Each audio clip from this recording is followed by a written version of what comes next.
this is Anna from Savvy Cat Realty, and today I am here to talk to you about Albufeira, the sunny Algarve city. And for those of you who don't know, Savvy Cat Realty is a relocation and investment agency that helps people relocate to Portugal in the most complete way. We are all about building trust and personal relationships, and we help you find your ideal place in property for your desired lifestyle. So you can come to us with just the lifestyle you want, and we will do the rest for you and get to know you better. And today I am here to talk about one of the very popular cities in the Algarve, Albufeira. Albufeira is a city kind of in the middle of the Algarve, so it's very interestingly located. And it was initially a pescatory village, like most of the cities in the Algarve, and it's developed to become very popular as it currently has is one of the most sought after destinations in the Algarve. I probably say that Albufeira and Lagos are two of the most popular places, and then Vila Moura. And Albufeira, it's a beachfront location, and it still has the cliffside beach and so on. So the city center is quite steep. And you also have 300 sunny days a year in the Algarve, so you can understand the popularity.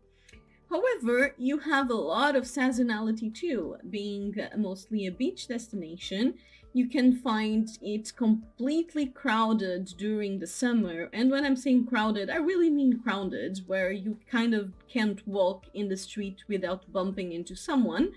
Especially in the worst months is usually August, and July is quite bad. June is very active, but usually July and August are the worst months to, well, depends on what you're looking for.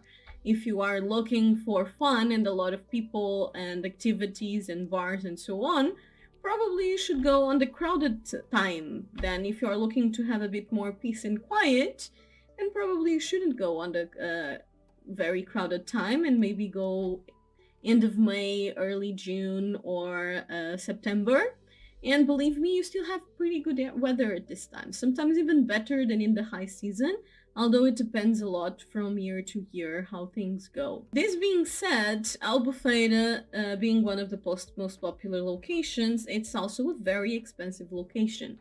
So in Albufeira, it's hard to find two-bedroom apartments for 250k under, unless they are very old and used. And it's very common to find properties in the millions, especially penthouses and villas and so on.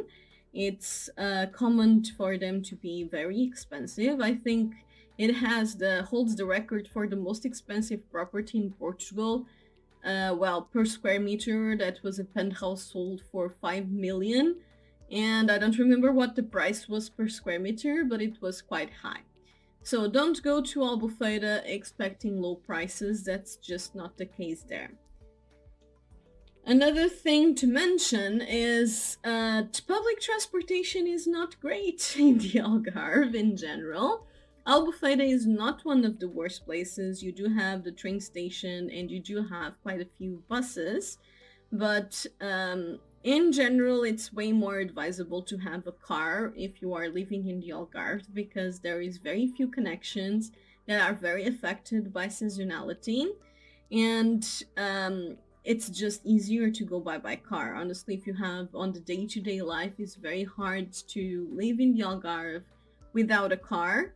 And in the high season, it's very hard to get Ubers and so on. There is way more demand than offer. And in the low season, it's also hard because most people aren't there. So the workers aren't there too. Actually, a big part of the hotels and restaurants and so on are closed. So the city kind of becomes not a full desert, but it's a very, very drastic difference from the high season to the low season. But you do have a lot going on in Albufeira and around Albufeira. So you have a lot of little stores and small commerce on the city center. It's very pleasant to walk around the stores, and you have a lot to look at and all kinds of options when it comes to restaurants, ice cream, snacks, all kinds of music and live music, different teams. It's really a lively vacation destination, and because of that, it's very popular around with younger adults, and also very popular with British people, which is the case with most of the Algarve. So, Albufeira ends up being a very popular destination for younger British adults, which means you get to see very drunk people. That's definitely a thing. And if you don't like that kind of environment, maybe Albufeira isn't for you, or at least not to the city center. Maybe the Olhos d'Água and pretty much the immediacies locations that are a bit calmer, with some family resorts and some different kind of environment, so to say.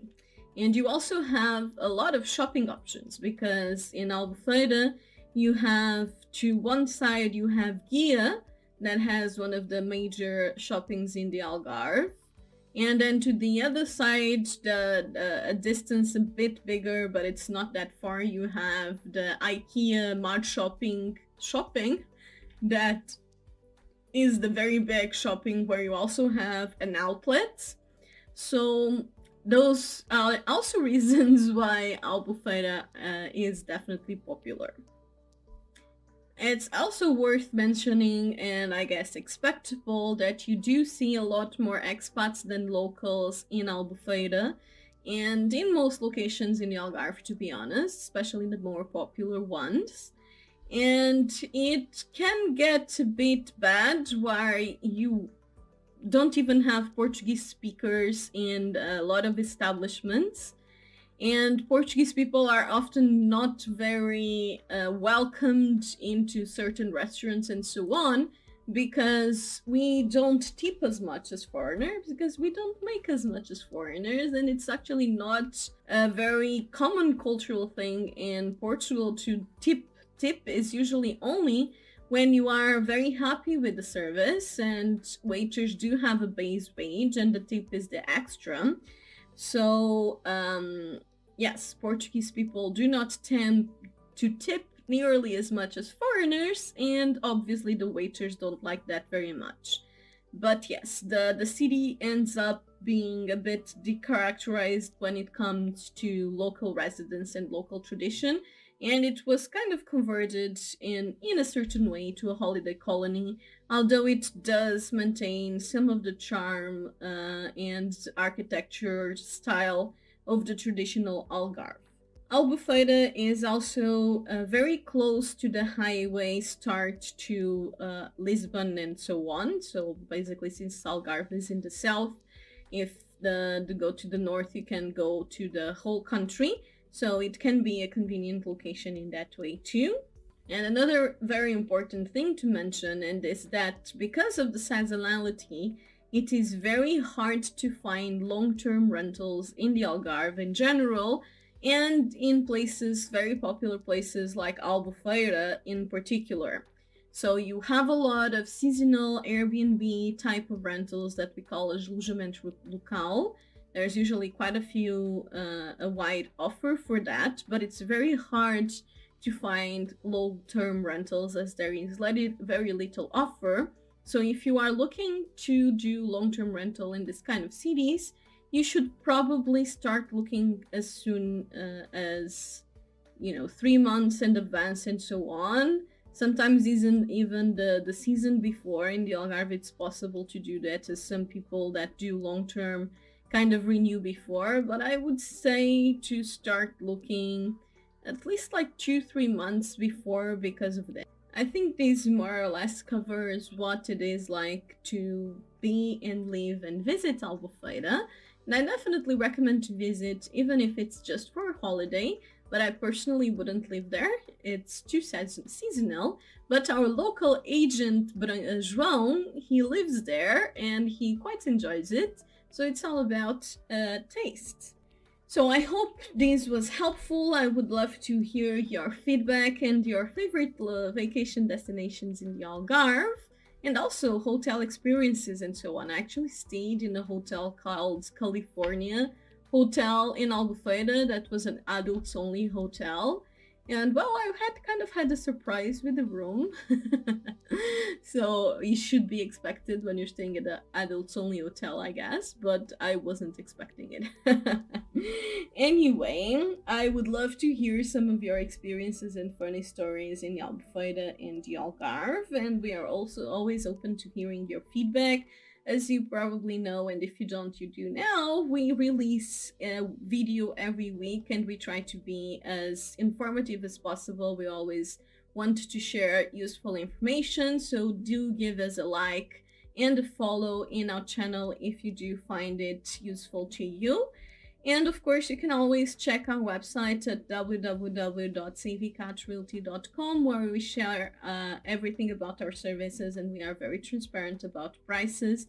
We work both with purchases and rentals, and we also do scouting tours and location advisory.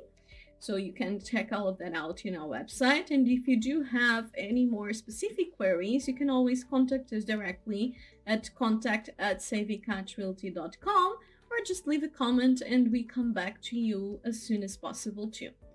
So I hope this was useful, and I see you all again next week. Bye.